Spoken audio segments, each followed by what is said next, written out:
मराठा आरक्षण योद्धा मनोज जरांगे आणि राज्य सरकार या वादानं आता नवं वळण घेतलंय। मनोज जरांगेंच्या आंदोलनाची SIT चौकशी करण्याचे आदेश राज्य सरकारनं दिले आहेत। जरांगेंनी उपमुख्यमंत्री देवेंद्र फडणवीस यांच्याबाबत बोलताना वापरलेल्या आक्षेपार्ह भाषेची पार्श्वभूमी या सगळ्याला असून यावरून सत्ताधारी आणि विरोधकांमध्ये जोरदार खडाजंगी झाली। बघूया याबाबतचा हा खास रिपोर्ट।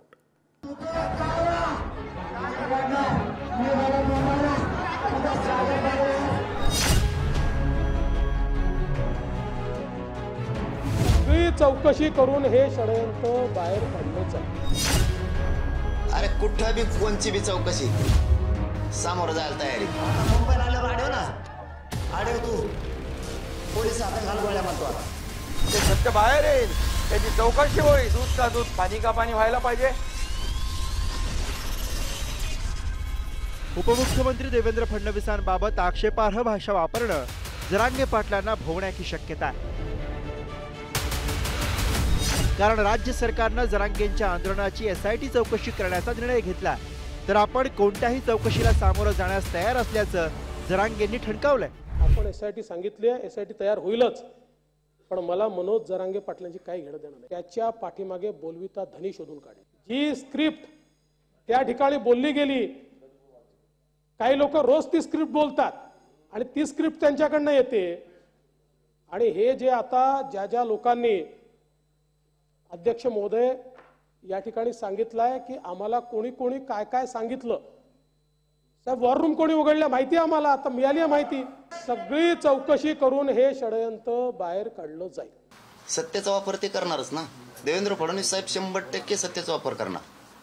आशिष शेलार साहेबाच्या खांद्यावर बंदूक ठेवून फडणवीस साहेब 100% हे करणार। हो द्या ना, आपण दिल खुलशी आपलं कारण आपल्याला माहिती, आपला कुठंच दोष नाही।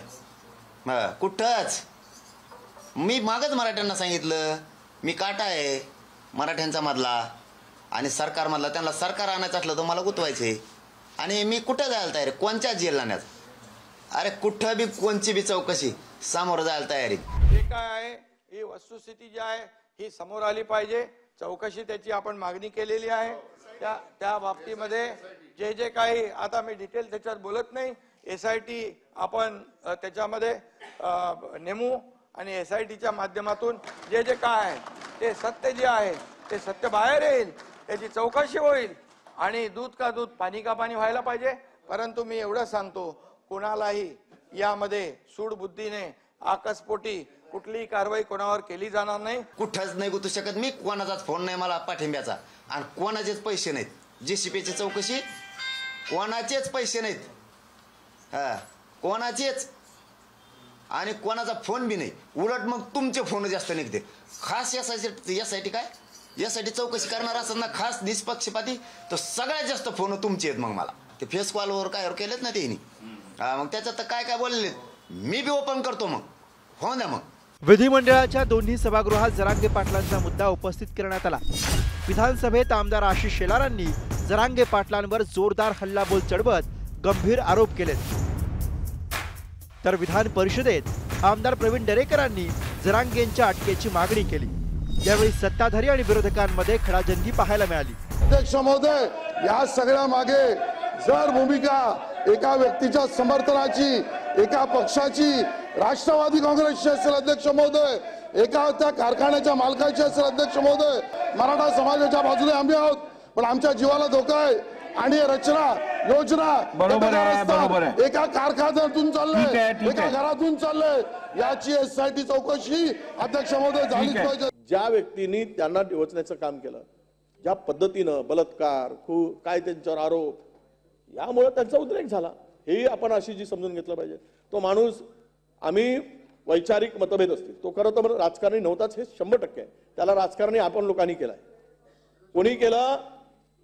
कोणी केलं राजकारणाची भाषा बोलायला, त्यांची हिंमत कोणी वाढवली, आता मला रेकॉर्ड होण्याची गरज नाही, हे सगळं महाराष्ट्राला माहिती आहे। राणे साहेब आमचे कोकणाच्या दौऱ्यावर असताना अमृत महोत्सव की रौप्य महोत्सव याच्यावर बोलले, मी कानाखाली मारली असती।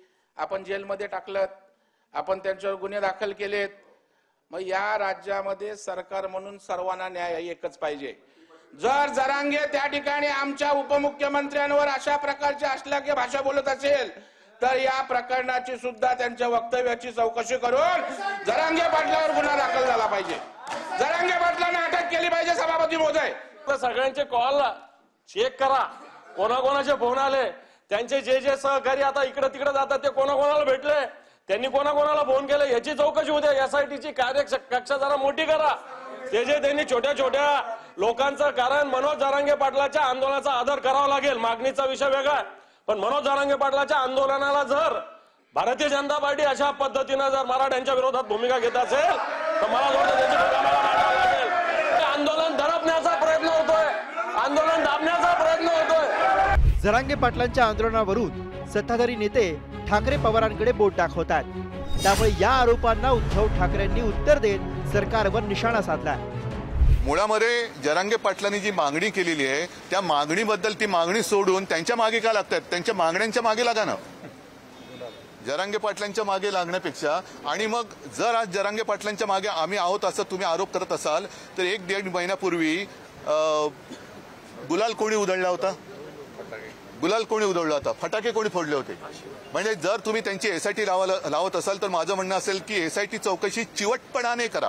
कोणी आंदोलनाला उभं राहिलं तर त्याच्यावरती तुम्ही त्याला गुन्हेगार ठरवायचं. ज्या पद्धतीने उत्तरेतले शेतकरी गेल्या वर्षी 1-1.5 वर्षापूर्वी आंदोलनाला उतरले होते, त्यांना अतिरेकी ठरवण्यापर्यंत मजल गेली. आता जरांगे पाटलांसुद्धा तुम्ही अतिरेकी ठरवणार आहात का?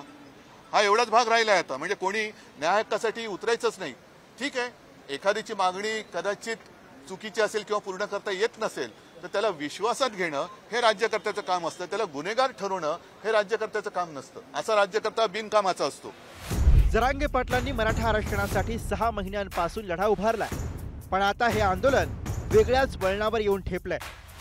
सत्ताधारी विरोधकांना आरोपीच्या पिंजऱ्यात उभं करतायत, तर जरांगेंचं आंदोलन दडपण्याचा प्रयत्न केला जातोय असा विरोधकांचा आरोप आहे. त्यामुळे या एसआयटी चौकशीद्वारे कुणाला विलन ठरवण्याचा प्रयत्न होतोय. या चौकशीतनं खरंच सत्य बाहेर येणार का, हे प्रश्न या निमित्तानं उपस्थित होत आहेत. ब्युरो रिपोर्ट, पुढारी न्यूज.